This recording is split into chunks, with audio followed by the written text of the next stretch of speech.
우리 좌우에 계신 분들과 인사하겠습니다. 잘 오셨습니다. 또 인사하겠습니다. 사랑합니다. 축복합니다. 할렐루야. 한국 대학생 선교회 CCC를 창립하셔서 수많은 젊은 대학생들을 하나님께 인도하였던 김중곤 목사님을 잘 아실 것입니다. 김중곤 목사님, 제가 언젠가 이 설교를 읽게 되었는데 그 설교 중에 아주 재밌는 예화가 하나 소개되었습니다. 김중곤 목사님께서 항상 이 다니시던 그 길목이 있었는데 그 길목에 구두수선을 하시는 할아버지 한 분이 계셨다고 합니다. 이 할아버지께서는 평생 동안 다른 직업 가져보신 적 없고 평생 그 골목에서 그 구두수선을 하는 일만 해오셨다라는 것이죠. 괴짝 하나만 차려놓으면 그럭저럭 밥을 먹고 사니까 별 불만 없이 평생토록 그 골목에서 그 구두 수선하는 일을 계속 해오셨다고 합니다. 그런데 6.25 직후에 이 할아버지의 친구 하나가 일자리가 없어가지고 할아버지 옆에서 이제 구두 수선하는 조수 역할을 하게 되신 것이에요. 근데 이 친구가 별로 그렇게 손재주가 없어가지고 조수 역할을 제대로 하지 못했습니다. 그래서 이 친구가 그 옆에서 보따리 장수를 하게 된 거예요. 보자기 하나 깔아놓고 거기다가 치약, 칫솔, 비누, 이런 좀약 같은 이런 생필물들을 조금 사다가 갖다 놓고 이렇게 팔았는데 그게 조금 장사가 되어서 이번에는 괴짝을 하나 사오게 되고 거기다가 이제 펼쳐놓고 장사를 하다가 그것도 더 잘 되어져서 구멍가게를 인수하게 되고 그러다가 지금은 아주 큰 부자가 되었다라는 그런 이야기를 이 할아버지께서 김중곤 목사님께 하셨다고 합니다. 그 이야기를 이 할아버지가 목사님께 하시면서 자기의 이 구두 괴짝이 고맙기도 하지만 이 괴짝이 없었으면 자기도 그 친구처럼 보따리 장사를 해서 큰 부자가 되었을지 모른다라고 생각을 해보면 내가 뭔가 손해본다는 느낌을 받는다라고 이렇게 이야기하셨다고 합니다. 성도 여러분, 이 할아버지의 말씀처럼 만약 이 할아버지에게 그 구두 괴짝이 없었다면 할아버지는 어쩌면 보다 더 큰 일을 하셨을지도 모릅니다. 좁은 골목에 매여 사는 인생이 아니라 삶의 지경이 더 넓어지셨을지도 모르는 것이죠. 그런데 할아버지는 당장 입에 풀칠해주는 그 구두 괴짝을 버리지 못해서 다람쥐 쳇바퀴 돌듯 일평생을 좁은 골목에서 그리고 그 작은 구두 괴짝 앞을 벗어나지 못했던 것이죠. 성도 여러분, 그 모양과 내용과 크기가 다를지는 모르지만 각 사람마다 자신이 빙빙 돌며 벗어나지 못하는 할아버지의 구두 괴짝 같은 것들이 다 있다라는 것입니다.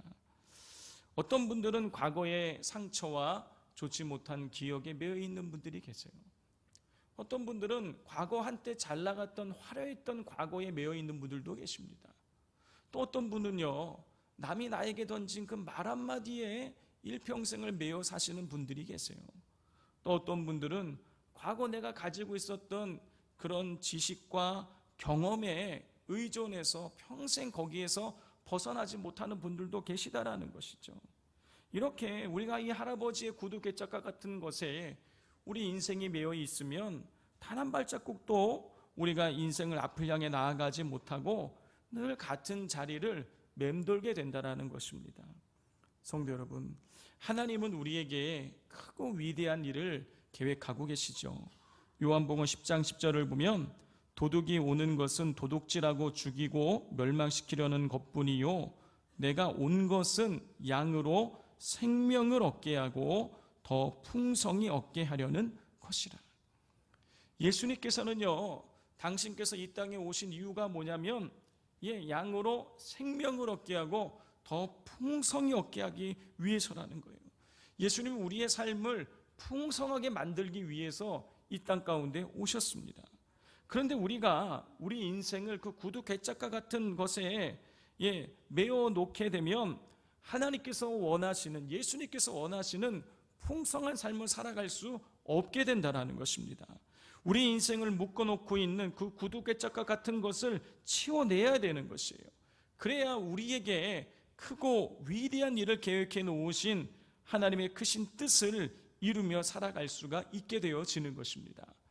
오늘 본문에 등장하는 베드로는 성령의 충만함을 받은 이후에 그의 인생을 묶고 있었던 그 구두 개짝과 같은 것을 치워버렸어요. 베드로는 성령의 충만함을 받고 난 이후에 변화된 삶을 살아갔습니다. 베드로는 성령 충만함 받기 전에는요, 갈릴리 호수에서 그저 물고기 잡아 하루 먹고 하루 살아가는 그런 하루살이 인생이었습니다. 베드로가 예수님을 만나지 않았다면 그는 일평생 그 갈릴리 호수에 매여서 그저 그렇게 살아갔을 것이에요. 그런데 베드로는 부활하신 예수님을 만난 이후에 성령의 충만함을 받게 되었고 그 뒤로 그의 삶이 완전히 변화되게 되었습니다. 베드로를 묶고 있었던 다혈질적인 성격과 두려움이 성령의 능력 속에서 끊어져 나가게 되었어요. 그 이후 그의 삶이 변하게 되었고 그의 삶의 지경은 예루살렘과 온 유대와 사마리아뿐만이 아니라 땅끝까지 이르게 되었어요. 베드로는 당대의 최고의 도시로 알려져 있는 그 로마까지 진출을 해서 수많은 영혼들을 살리고 복음을 전하고 로마 인근에 있는 도시를 다니면서 예수 그리스도의 생명의 복음을 증거하는 삶을 살아갔습니다. 오늘 본문은 이 베드로가 성령의 충만함을 받고 인생을 올가매던 구두 개짝과 같은 것을 버린 직후의 모습을 기록하고 있습니다. 베드로가 성령의 충만함을 받고 자신의 삶을 올가매던 것들을 버린 이후에 나타난 가장 큰 변화는 무엇이냐면 베드로가 자기 자신이 아니라 예수님을 중심으로 살아가는 삶을 살게 되었다는 것이에요. 성도 여러분, 지난주에 우리가 살펴본 것처럼 베드로는 성전 미문 앞에서 태어나면서 걷지 못하고 있었던 그 사람을 예수님의 이름으로 일으켜 세웠죠. 오늘처럼 의술이 발달한 이 시기에도요, 선천적으로 걷지 못하는 사람을 걷게 만드는 것은 쉬운 일이 아닙니다. 그런데 2000년 전에 태어나면서부터 걷지 못하던 그 사람을 베드로가 일으켜 세웠으니 당연히 베드로는요, 많은 사람들의 이 주목을 받게 된 것이죠. 자, 우리 11절 말씀을 같이 읽겠습니다. 나은 사람이 베드로와 요한을 붙잡으니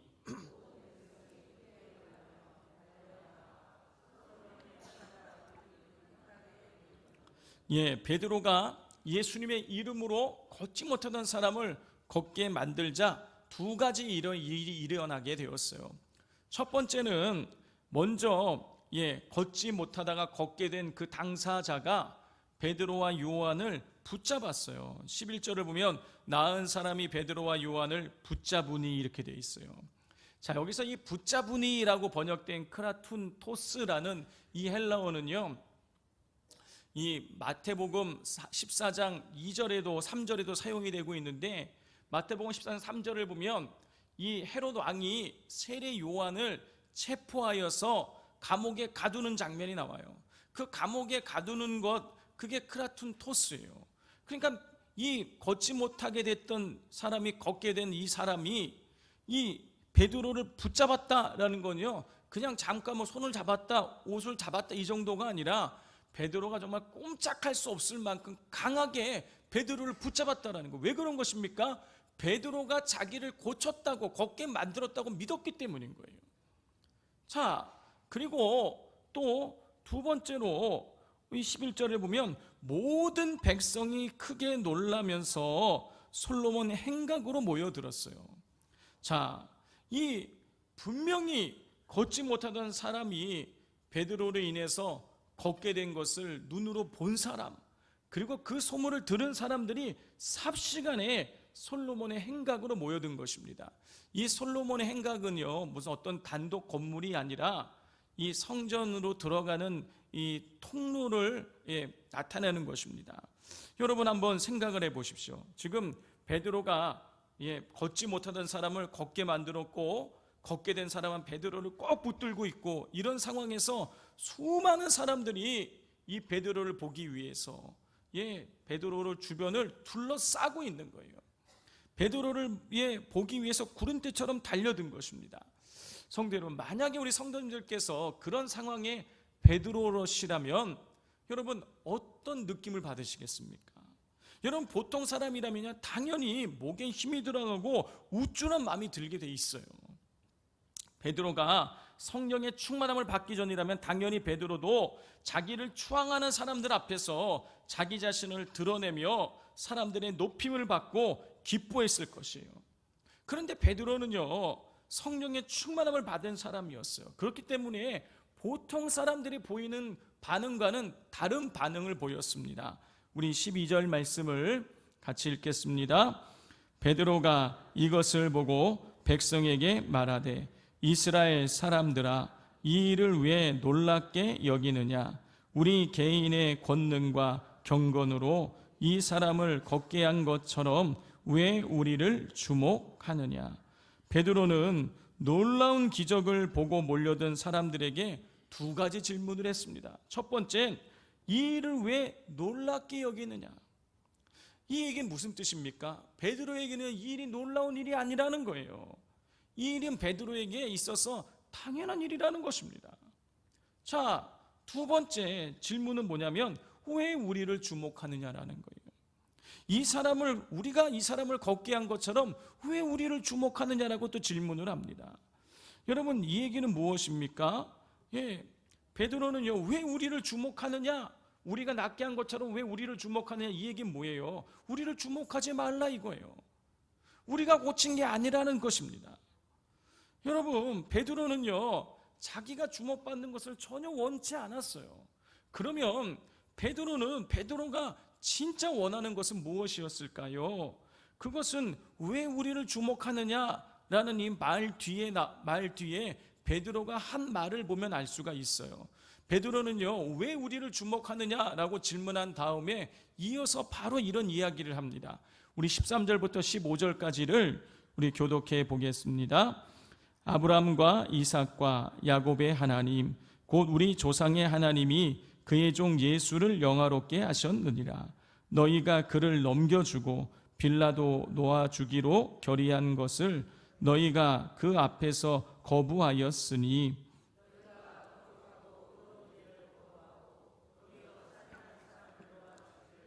함께 읽겠습니다. 생명의 주를 죽였도다. 그러나 하나님이 죽은 자 가운데서 그를 살리셨으니 우리가 이 일의 증인이라. 베드로는요, 지금 자기를 보기 위해서, 자기를 추앙하기 위해서 찾아온 사람들에게 이야기를 뭐라고 이야기하느냐? 너희가 예수님을 죽였다. 여러분, 이 이야기를 하면은요, 사람들이 베드로에 대해서 반감을 가질 수 있는 거예요. 베드로는 근데 이야기해요. 너희가 빌라도가 예수님 풀어주기로 했는데 너희가 예수님 풀어주지 않고 오히려 살인자를 풀어줬다. 그래서 너희가 예수님을 죽였다. 여러분, 분위기가 약간 썰렁해질 것 같지 않습니까? 근데 베드로 그런 이야기를 해요. 예수님 이야기를 꺼냅니다. 그리고 이야기하는 거예요. 근데 너희가 예수님을 죽였는데, 너희가 생명의 주를 죽였는데 하나님께서 그 예수님을 다시 살리셨다. 그리고 나는 그 일의 증인이다.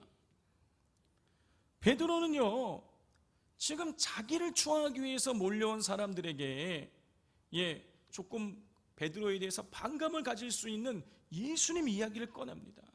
그리고 나는 어떤 존재냐? 나는 예수님의 증인이다 라는 사실을 증거해요. 그리고 곧 이어서 베드로는 이런 이야기도 합니다. 우리 16절 말씀을 같이 읽겠습니다. 그 이름을 믿음으로 이 이름이 너희가 보고 아는 이 사람을 성하게 하였나니 예수로 말미암아 난 믿음이 너희 모든 사람 앞에서 이같이 완전히 낫게 하였느니라. 그 이름을 믿음으로 이 이름이, 예수의 이름이 너희가 보고 아는 이 사람을 성하게 하였다. 무슨 이야기예요? 내가 고친 것이 아니라 예수님이 이 사람을 고쳤다라고 이렇게 이야기를 하고 있는 것이죠. 성도 여러분, 사람들에게 환심을 얻고 인기를 끌고 자기가 높아질 수 있는 이런 결정적인 순간에 베드로는요, 예수님 이야기를 꺼내고 있어요.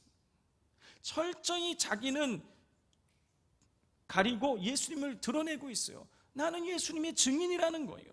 걷지 못하게 하던 사람을 걷게 만든 것은 내가 아니라 예수님이라는 사실을 증거하고 있어요.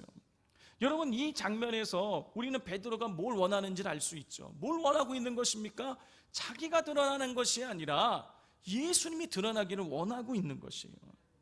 성도 여러분, 예수님에 대한 믿음과 능력이 걷지 못하던 사람을 걷게 만들었다라고 하더라도 분명히 걷지 못하던 사람을 이렇게 손을 잡아서 일으켜 세운 사람은 베드로예요. 그렇기 때문에 걷게 된 사람은 베드로가 자기를 고쳤다고 믿고 베드로를 지금 꽉 붙들고 놓아주지 않고 있는 것이고, 사람들도 베드로를 보기 위해서 온 것입니다.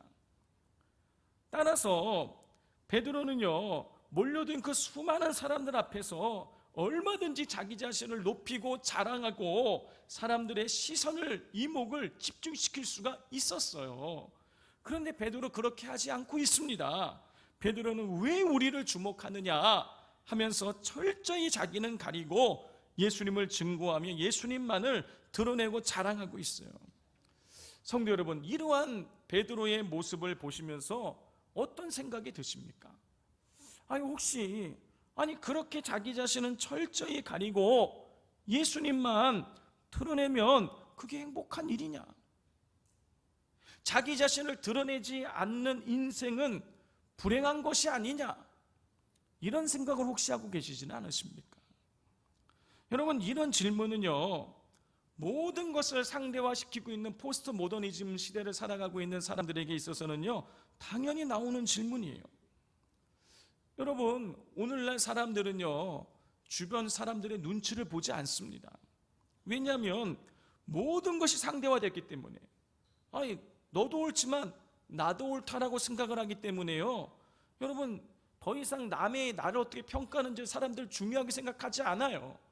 그래서 자기가 하고 싶은 대로 남 눈치 보지 않고 젊은 사람들 그렇게 살아가는 것입니다.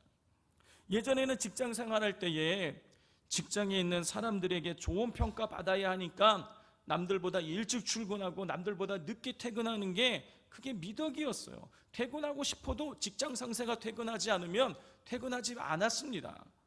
그런데 요즘 젊은 사람들은 어떻게 합니까? 정시에 출근하고 퇴근 시간 땡 하면 바로 퇴근해요. 왜냐하면 더 이상 남의 평가가 중요하지 않기 때문이에요. 남의 눈치를 보지 않기 때문인 것입니다. 그러면 이렇게 사람들이 남의 눈치를 보지 않게 된 이유가 무엇입니까? 이미 말씀드린 대로 모든 것을 상대화시키고 있기 때문이에요.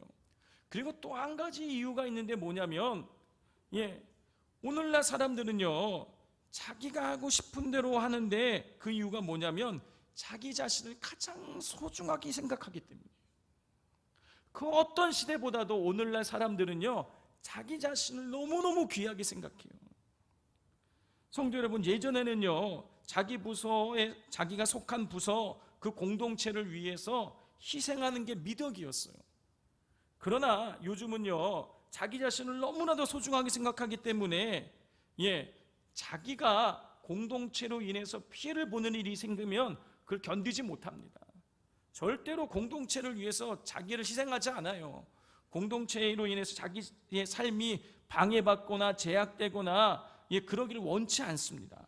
그렇기 때문에 아무리 돈을 더 준다고 할지라도요, 사람들 야근 잘 하지 않습니다. 만약 계속해서 자기의 삶을 희생하기를 강요한다면 여러분, 회사 때려칩니다. 그래서 요즘 젊은이들 가운데에 멀쩡한 직장 잘 다니다가 아르바이트하며 사는 사람들이 너무너무 많아지고 있어요. 직장의 근속 연수가 점점 줄어들고 있습니다. 자, 그러면 우린 여기서 한 가지 질문을 해봐야 되는 거예요. 그럼 어떤 질문이겠습니까? 그럼 자기 자신을 위한 삶을 살면 그게 그러면 진짜 행복한 일인가? 이거 한번 질문해봐야겠죠. 성도 여러분, 남의 눈치 보지 않고 내가 하고 싶은 대로, 내가 원하는 대로 나 자신을 위해서 살아가면 여러분, 그것이 진짜 행복한 인생일까요? 우리 어떻게 생각하십니까? 여러분, 철학에서 개인의 자유와 책임을 강조한 실존주의 철학이 있습니다. 이 실존주의 철학에서는요, 이 개인은요 그냥 단순히 생각하는 존재가 아니라 행동하고 느끼고 살아가는 주체자예요. 자기 인생의 주인이 자기 자신인 거예요. 그렇기 때문에 철학에서는요, 인간의 자아를 굉장히 강조합니다. 자기의 실현을 굉장히 중요하게 여겨요. 따라 실존주의 철학에서 관점에서 가장 중요한 것은 뭐냐? 인간의 자유예요. 자, 인간이 생각한 대로 행동하며 살아가고 느끼는 대로 행동하며 살아가는 것이 가장 인간다운 것이고 그것이 행복한 것이라고 그렇게 이야기를 합니다. 자, 그런데 이렇게 인간의 주체성과 인간의 자아를 강조하고 인간의 자유를 강조한 실존주의 철학이 20세기에 들어와서 잠정적인 결론을 내리는데, 그게 뭐냐면 인간은 불안한 존재이고 인간은 그 불안을 떨쳐버릴 수가 없다라는 것입니다. 여러분, 인간이 생각한 대로 행동하고 느끼는 대로 살아가는 그 자유를 강조한 실존주의의 이 잠정적인 결론이 인간이 불안한 존재이고 인간 스스로 그 불안에서 벗어날 수 없다라는 것은 여러분 대단히 중요한 메시지를 우리에게 주고 있는 것이에요. 그것은 인간이 인간 중심으로 자기 중심적으로 살아갈 때에 결코 행복할 수 없다라는 것입니다. 자기 자신을 위해서 자기 자신이 원하는 대로 살아갈지라도 여러분 인간이 행복할 수 없다라는 것이에요. 여러분, 그러면 정말 인간은 어떻게 해야 진정한 행복을 누리며 살아갈 수 있는 것일까요? 여러분, 이 질문에 답하기 전에 우리는 왜 인간이 불안한 존재이고 그 불안을 떨쳐버릴 수 없는가에 대한 여러분 이 질문에 대해서 먼저 답을 해야 되는 것입니다. 성도 여러분, 인간이 불안한 존재인 이유는 무엇이냐면 여러분 인간이 본질상 죄인이기 때문이에요. 첫사람 아담이 죄를 지음으로 말미암아 그 후손인 모든 인간의 본성은 죄로 물들게 되었습니다. 그래서 인간은 끊임없이 죄를 지으며 살아요. 그리고 그 자기가 지은 죄는 끊임없이 그 죄는 인간을 정죄하는 것이죠.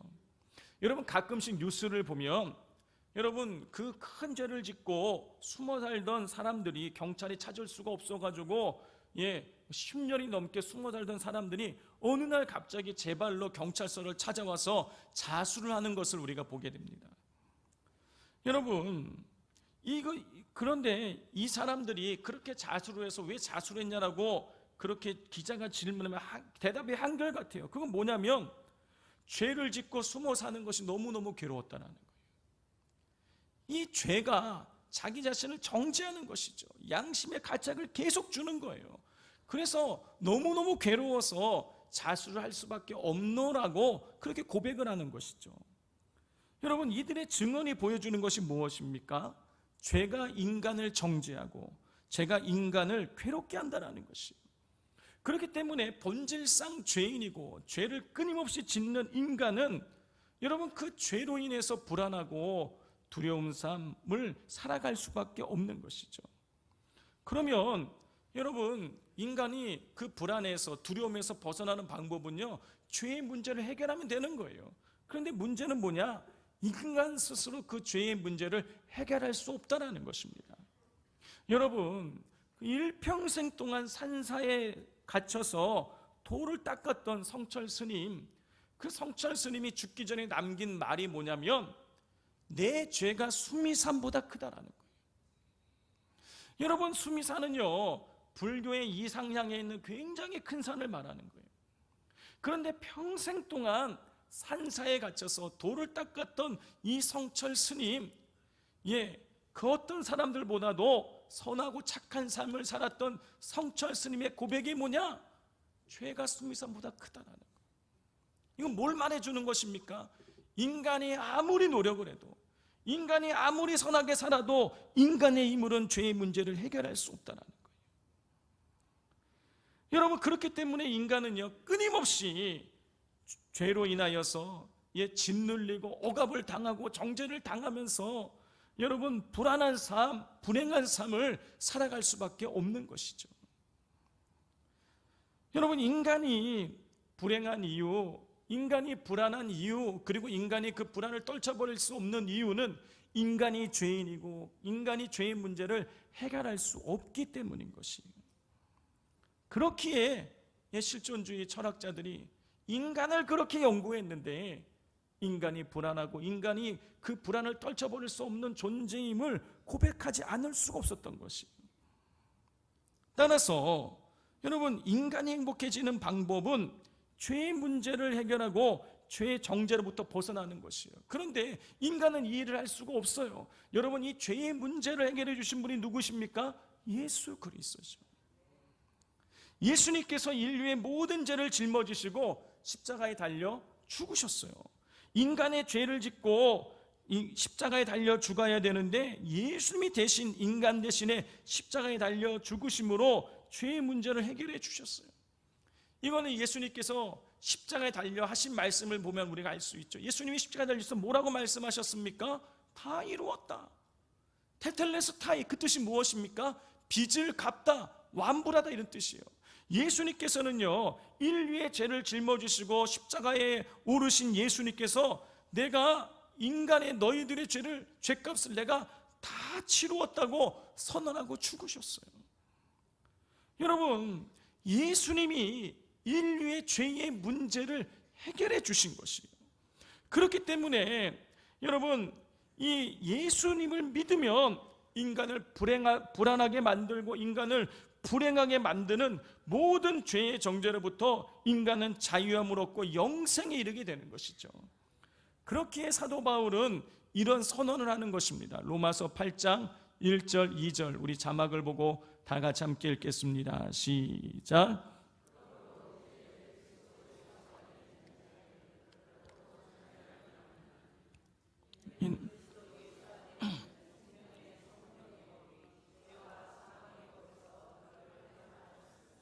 예, 아멘. 성도 여러분, 예수 그리스도 안에 있으면 인간을 억압하고 구속하고 불안하게 떨게 만드는 죄로부터, 죄의 정죄로부터 자유할 수 있게 돼요.